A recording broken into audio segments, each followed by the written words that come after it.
I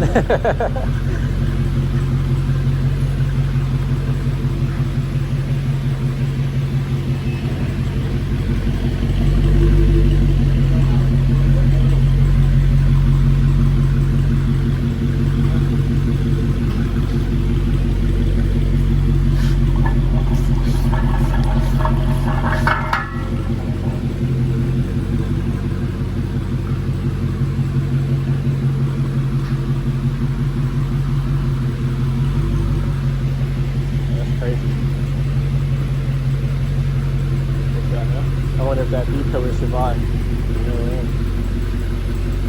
don't look like it got it good.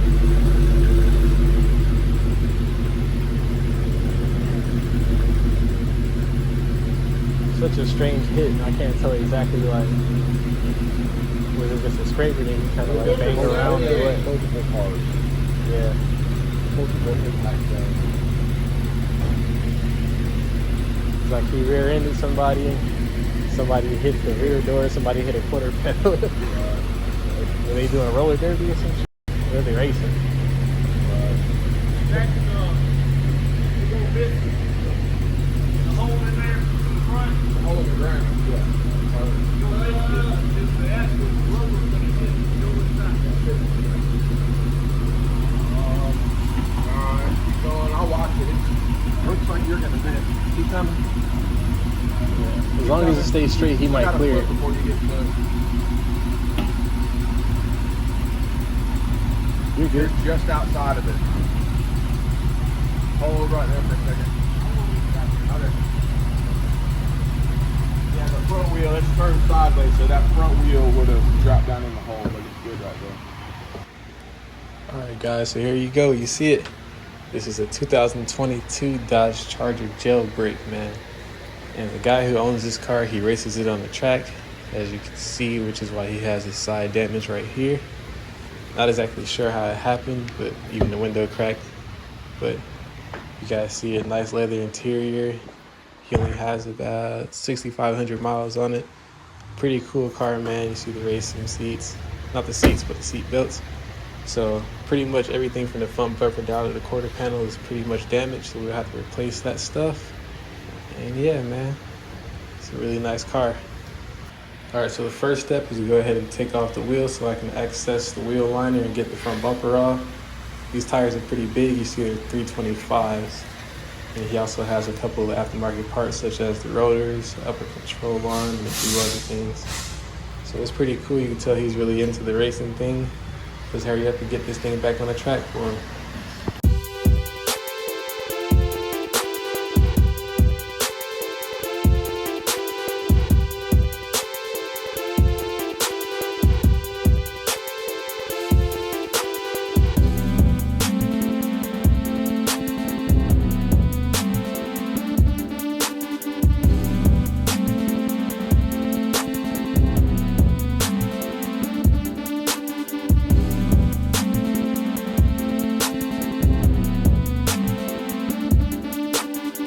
Alright guys, so this is what we got so far. Stripped it down.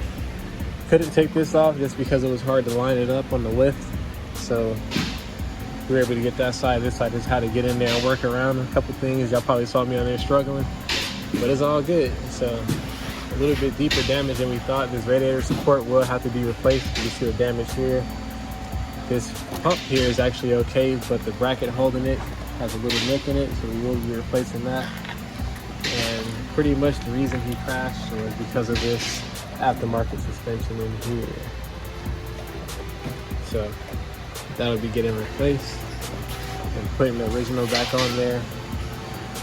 Pretty simple as far as the front goes, but as you guys seen on that side, it's going to be a little bit more, in-depth and technical. So I'm gonna go ahead and finish getting some of this done, and then we'll get to the back end of the car.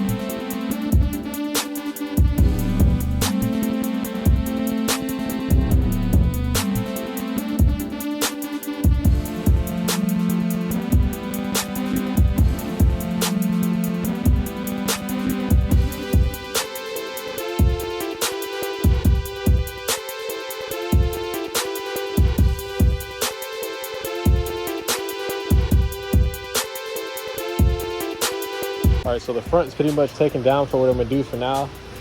But if you guys see me with all these sandwich bags, the reason for that is you always want to kind of keep organized of what goes where.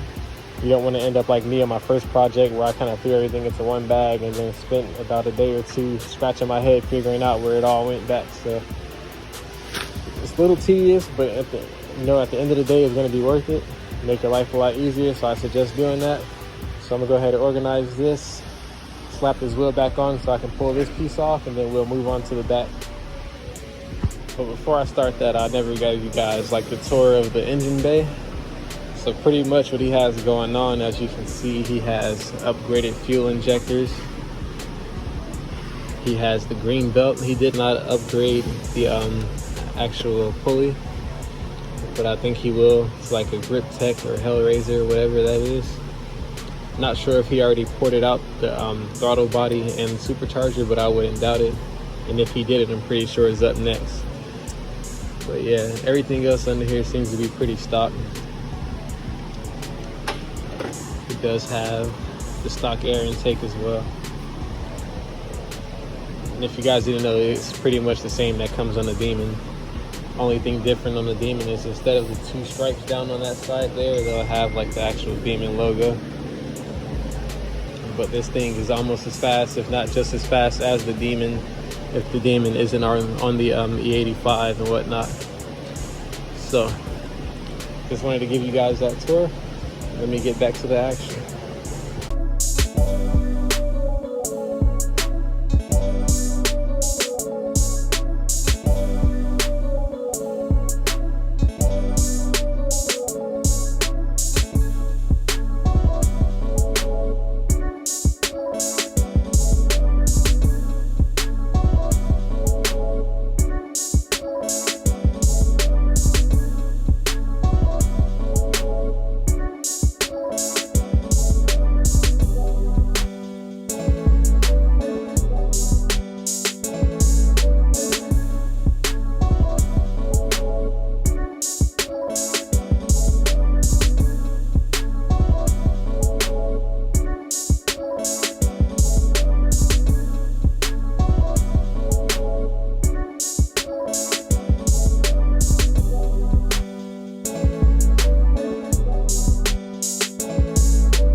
So the wheel liner is out on this side. Took off the flare. Gonna go ahead and undo these tail lights, just because you have to take those out for the back bumper to come out. And then also there's a few bolts underneath, not bolts but nuts. Just go ahead and take those out so the diffuser can release. And he has this brace right here because he does run the 5-point for the seat belts, so that he can go ahead and be pretty sturdy in the seat when he makes those turns on the track, because this is a track car. So let's go ahead and pop these things out and get to it.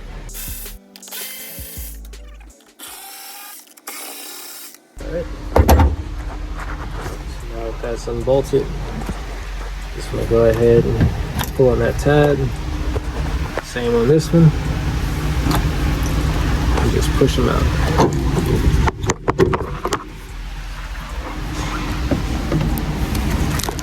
So this one will have to be replaced just because it's broken on the end. But this one over here is just coming out just so the bumper can slide out. Since the suspension on the front end is damaged, we can't get it to line up evenly. So I can't pick it all the way off the ground with the lift. So what I'm gonna do is just drop the lift back down for a jack and a jack stand underneath the back end here, and just pop the tire out so I can go ahead and access this wheel well and get the mounting bolts out of here. So let's go ahead and do that.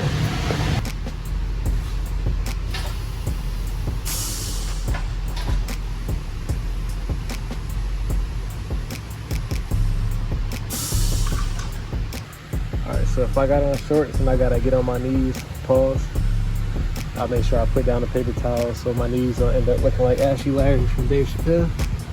And with these cars, you gotta just find a good spot to lift it up from. Usually I try to go for something like this.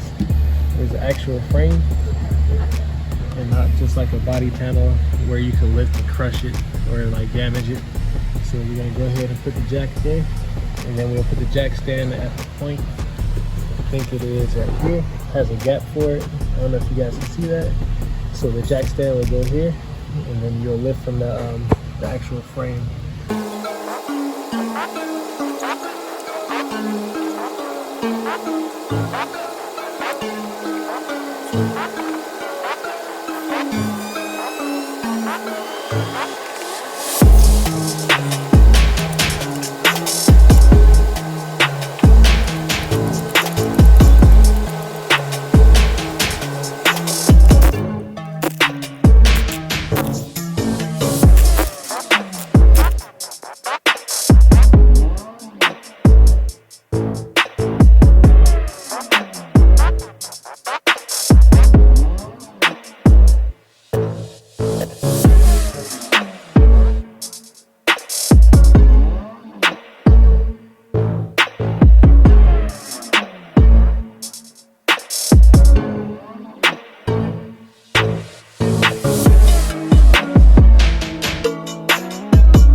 Alright, so now that we have the back bumper off right there, we gotta go in and remove this brace. This is a brace that connects to another one in the back seat that gives the driver the ability to use like a racing style seat belt. So we gotta go ahead and remove this, and then we'll go into the back seat.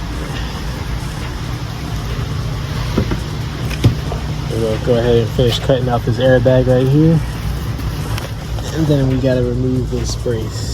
So let's start in the back and work our way to the front.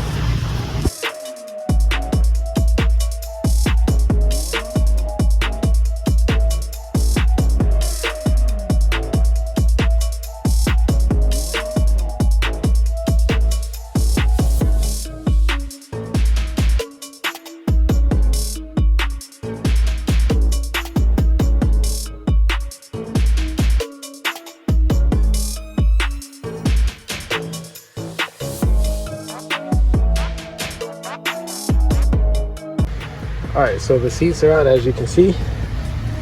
Last thing we gotta do is drop this bolt here that was covered up by the seats. It was a really annoying process just because this brace had another part that connected to here, and that took forever to get off, and then all the bolts were in really tight places to get to.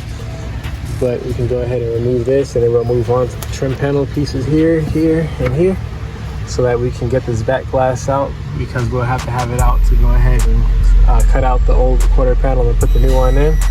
But before we even do that, we'll still have to pull two, which requires the window to be out just in case, you know, it cracks or snaps or something like that. So let's go ahead and get this done, and I'll catch you guys in a second. Alright, so that's pretty much going to be it for today's video. Y'all stay tuned for part 2. I appreciate you guys for tuning in. We got a lot more work to go, so catch you in the next one.